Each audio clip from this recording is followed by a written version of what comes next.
Already present here. Just I want a second from you. Yes, I'm already on. I think you can see me now. Well, today we are going to learn some sentences, and these are mainly informal sentences, and some of them are also formal. It's not that all the sentences that I'm going to provide you with are informal. If the sentence is absolutely informal, I shall mention that, and it's better for you to note down in your exercise book so that later on you know the proper application of these phrases and words. These phrases and words mainly are used in spoken English. There are two types of English you know very well, formal and informal. Formal English generally we stick to when we deal with some formal stuff. Say that you are on a formal occasion, you are delivering a speech, you are expected to be using your formal vocabulary at the time, which we discuss from time to time in our other videos. But today, in particular, we are going to learn the informal sentences here. Here you see there are 8 sentences written here. All these words occurring in different sentences are formal, very, very formal. So these formal sentences will be recast into the informal sentences. And that is our today's task. If you are interested in learning some words, some informal words, then it is better for you to watch this video. And if you feel that no, it's not necessary for you to learn these words because you don't like to use those words, then I don't have to say anything. But it is better for you to learn at least the meanings of these words so that if anybody else uses these words and phrases, you can easily understand. Otherwise, you will have to fumble for the meaning of the words. Well, look at number 1. He is now improving in health. All the words occurring in this sentence are very, very formal. There is not a single informal word here. So you can write this sentence when you are dealing with something very, very formal. Okay, there is no harm. But you will not feel like using this particular sentence when you are speaking, especially you are engaging yourself in a conversation with your friends or the people of your age group. You will be using some sort of words and expressions so which are rather informal. So let us recast this sentence into another sentence with an idiom, with a phrase rather. Okay. So here you see, he is now improving in health. When we just recast this sentence into spoken English, we shall say that he is now on the mend. On the mend. Here you see, he is now. This part is okay. I'm not going to change this part. I will be only replacing this part of the sentence with some phrase. And the phrase is, I'm not writing the entire sentence now. As I have already told you that this sentence, this much is okay. I'm not going to repeat this part of the sentence. I will write only the phrase that I expect you to use. That is, on the mend. on the mend. MEND, on the mend. So he is now on the mend. Say, for example, you have been suffering from some disease for quite a long time, and now your friend telephones you and asks you about your health, inquires after you. Then you will be you are now recovering. Gradually, you are recovering. So you'll say, "Yes, I'm on the mend now. I'm on the mend now." That means I'm improving in health now. Let's move on to number 2. And number 2 is don't use the money saved for the future. Don't use. This part is okay. I'm not going to effect any change in this part of the sentence. Only the last part of the sentence I shall be changing now. Which part then? This part only. The money saved for the future. So this long sentence will be squeezed into a small sentence now because we shall be using an idiom only. And what is that? Don't use your nest egg. Your nest egg. So I'm writing this only phrase and nothing else. So don't use your YOUR, your nest, NEST, nest egg, EGG, egg. Don't use your nest egg now. If you spend your nest egg, if you eat up your nest egg now, then later on, when you are facing the rainy days, it will be difficult for you because you will not have any cash in your custody. You will not have any cash with you. Or on you also, you can use the preposition on.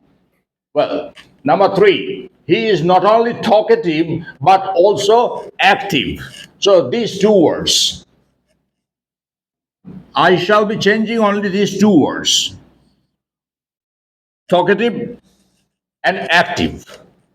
Now, when I'm going to give you this sentence now, you will see that this sentence is quite rhythmic, and also this sentence has a very funny effect. And that's why I think you will feel like using these words when you talk to your friends and others. Well, so what shall I write? He is not only, this part is okay, I'm not going to change this part, okay? So I shall write only the meaning of talkative and active. Generally in spoken English, lippy, L-I double P Y, lippy. He is not only lippy. Lippy means talkative, but also you have to write, okay, because I'm not changing this, but also active. Instead of active, I'm writing the word nippy, N-I double P Y, nippy. So you see, these two words only. He is not only lippy but also nippy. Doesn't this sentence sound a little rhythmic? Yeah, the sentence sounds rhythmic as well as funny also, because when you are using these two words, the people to whom you are talking may feel prone to laughter. All right. Number four, don't bring about your own downfall. A very formal sentence. When you are reading a book, say you are reading an essay, then you will see this type of sentences generally occur in formal essays, formal letters.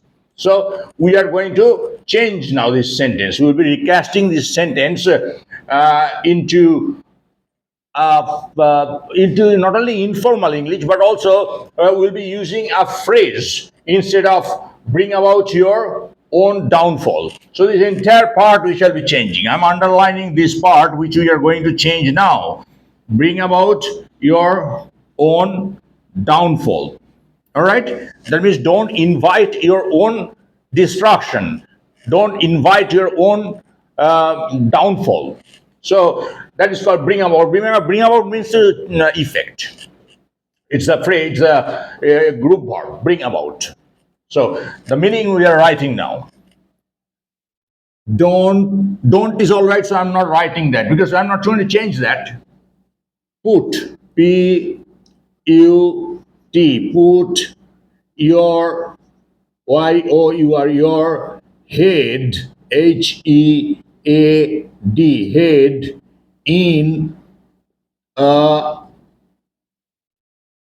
thou's in the news, N double O S E. I think you know the meaning of the word news. If this word news is used not in a phrase or in an idiom, but if it is used singly, then what is the meaning of this word news? The loop is there, from which a person is hanged. When a person is hanged, then generally there you see a rope is there. At the end of the rope, there is a loop, and that loop is called noose. So don't put your head in the noose.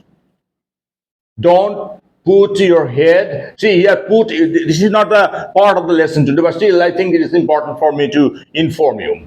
Put, after that, your is there. So, you know very well. I told you the rule of pronunciation in another video. There, I told you that after T, if you see Y-O-U, then you have to pronounce this jaw. That is, put your head. Don't put your head in the noose. Let's move on to number 5. I'm not hungry. Or a very simple sentence. Everybody in our country at least understands the meaning of this particular sentence. I'm not hungry.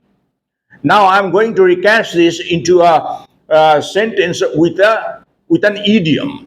All right? And what is that idiom? I'm not hungry. I am off my oats. That's right. So I'm changing this on. Not hungry. Sorry. I am. I am. You will write here. I'm not going to mention that once again. Off. O double F. Off my oats. O A T S. Oats. Off my oats means not hungry. Off my oats. Oats you know very well, a kind of cereal which people take, especially for breakfast. So off my oats, oats plural, okay? Off my oats means not hungry. Will you have some food now? Oh no, I'm off my oats. I'm off my oats. I'm not hungry. Or sometimes it happens when a person suffers from a disease. After that, he is recovering gradually. He is off his oats. That means he loses his appetite. If you lose your appetite, you are not hungry at all. So at the time, you can say that, well, he has suffered from typhoid for a fortnight. Now, gradually, he is recovering. So it is very difficult to feed him something because he is mostly off his oats. So, what's the phrase? Off, O double F, off once, O N E apostrophe S, once oats, O A T S, oats. All right, let's move on to number 6.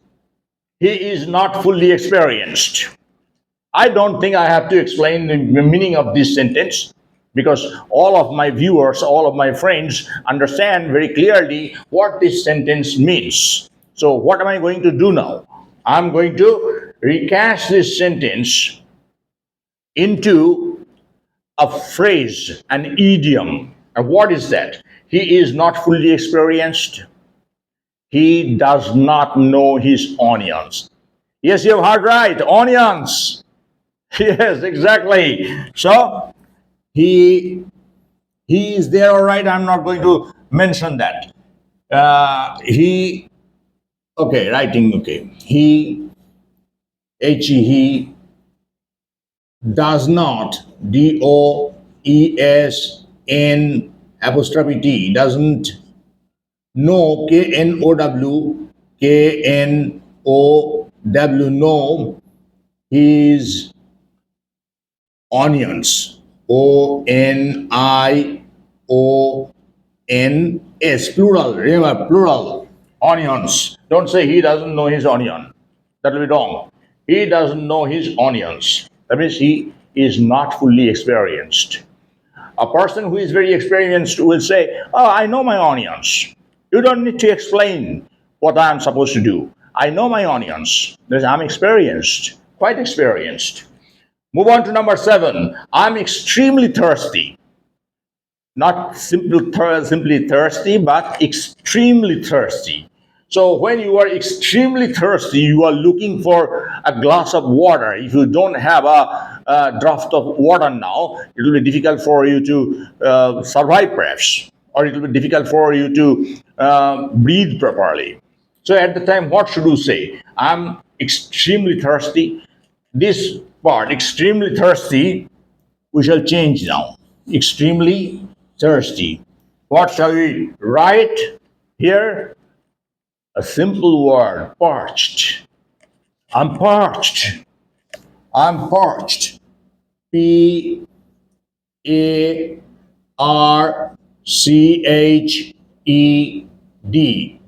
I'm parched. Okay?